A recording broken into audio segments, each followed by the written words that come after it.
with us today. Do you want to introduce yourself? Hi, I'm Kelly. Hi, Kelly. So it's a bank holiday weekend. That doesn't mean anything really, does it? Half a mile at the roundabout, take the 4th exit onto Runaway A61. Can we just turn it down? Because you don't want to be knowing where we're going. We're on the road to nowhere. Come on inside. So we were just talking about our good friend who we work with. He's not allowed to see his. Explain the situation from your point of view. He can't see he's going to his parents' house or anything like that, or other people's houses because of the situation that we're in at the moment. The we'll not say the word because it's silly, isn't it? So yeah, he's fully masked up and fledged, so he can just see her. We've been with him all the time, haven't we?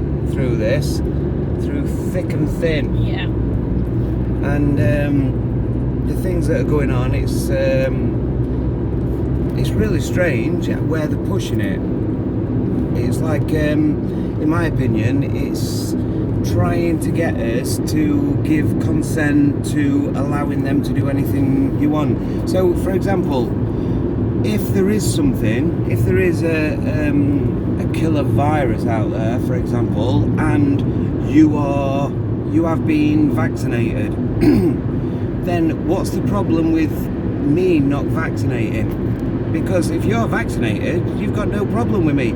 If I'm drenched in this virus and you're vaccinated, that's no problem to you, is it?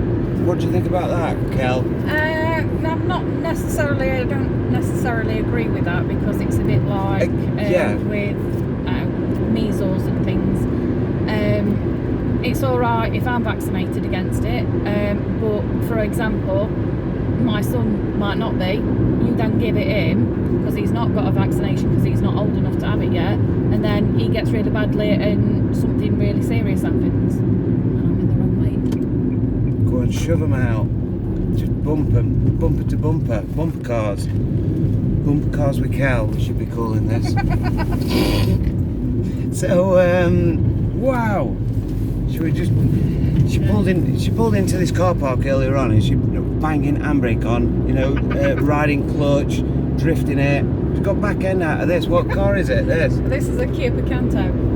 We had some raid drift.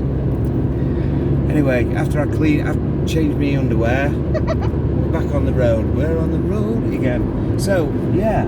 Oh, what? Rainbow. Where were we? Sorry. So I don't necessarily agree with not being vaccinated, but again, it's a personal choice. Yeah, but if everybody who if everyone were vaccinated and you came across someone who wasn't, it shouldn't be a problem. No, but like I say, the problem with that is, like when you were at school and you had a TB jab, you have to be, however it would be, 13 or whatever it was, before you could get that. But what happens if you meet somebody with TB before you've had the vaccination and they pass on that to you? Then you end up really poorly, and in some cases dead, which is not a good thing. Good point. See, this is just food for thought for everyone. As I was saying to her earlier, I'm an extreme mentalist. And that's a good description, isn't it? Yeah, that's fairly accurate, I'd say. And she's very grounded and sensible and very good with everything. So it's just good to talk about these things. What else were we saying? What else were we discussing? We were discussing the NHS app, and while I might be grounded and sensible, there's not a chance in hell I'm putting that on my phone. So what is is this app? Because I honestly, I've heard about it. I don't know what it does. As I understand it tracks who you've been in contact with, and if they've got symptoms, then it warns you that they've got symptoms. But the problem I have with it is that it tracks where you've been and who you've been in contact with, and there is no way I'm going to give the government that kind of autonomy over me, because if anybody thinks that once they've got that kind of power they're going to give it back when everything's calmed down, then I'm afraid they're probably gravely mistaken. It's giving them full reign, isn't it, really? Yeah. It's like saying, look, please, I need you to watch every move I make. It's Big Brother. Yeah, control and see every single person I come into contact with, etc., etc. It's like, it's strange, if anything. So, I mean, don't get me wrong, we give all this data away anyway to Amazon and Google Facebook and all that kind of thing. Yeah. But they use it for getting money.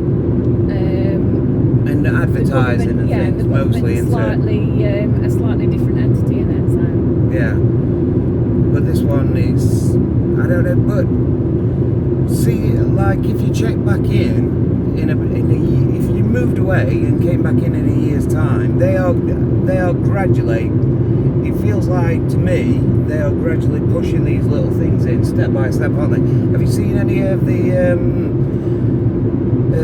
videos of the kids who've gone back to school, the young kids, and they're like kept 2 meters apart and things like that? Yeah, in different countries, so in Denmark and things, they've got like little squares where kids have got to stay in for their playtime and stuff like that. And desks even like spread apart, so it's like the social distancing to an extreme amount, isn't it? It's so teaching kids not to love and hug, and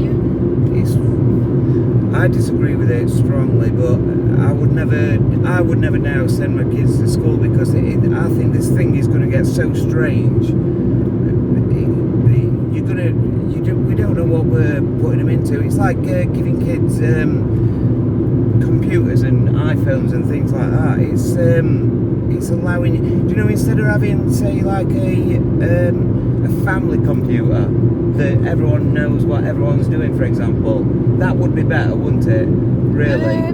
Depends on the age. I mean, my son's got his own computer now, but he'll be 12 soon. So I'd want to give him that little bit of independence. I can still see what he's looking at and stuff, so I know what he's doing.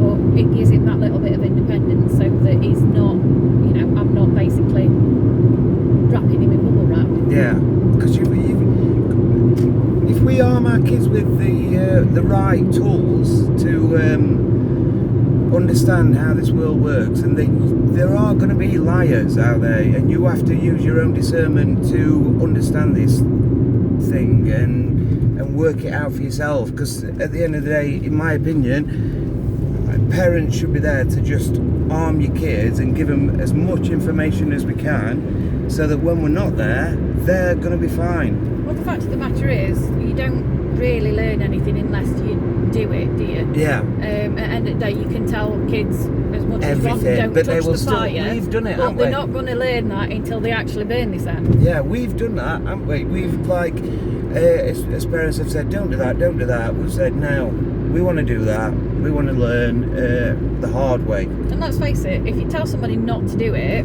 they want to do it more. The first thing they do, yeah.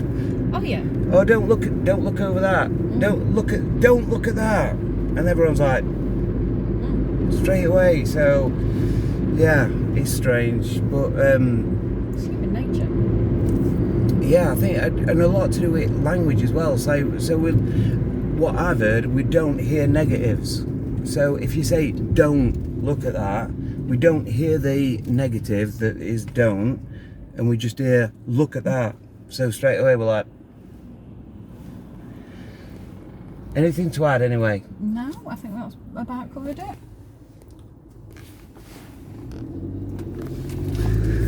Just just looking at Mr. Jeremy Beagle in the background, Okay. laughing with mask on and everything. But we understand, it's no problem. Coppers. The Rozzers, where are we now? Where are we going? Where have they gone? You can see flashing lights. Oh there. yeah. I've seen more coppers knocking about since lockdown than I've seen for the rest of my life. It was quiet for a while, weren't it? But anyway, on a special end of the video note, it's someone's birthday today. The 21. You know, she wishes she was as young as me, but so happy birthday to you. Happy birthday to you. Happy birthday, dear Cal. Happy birthday to you. Say bye-bye, Cal. Bye. Love you all.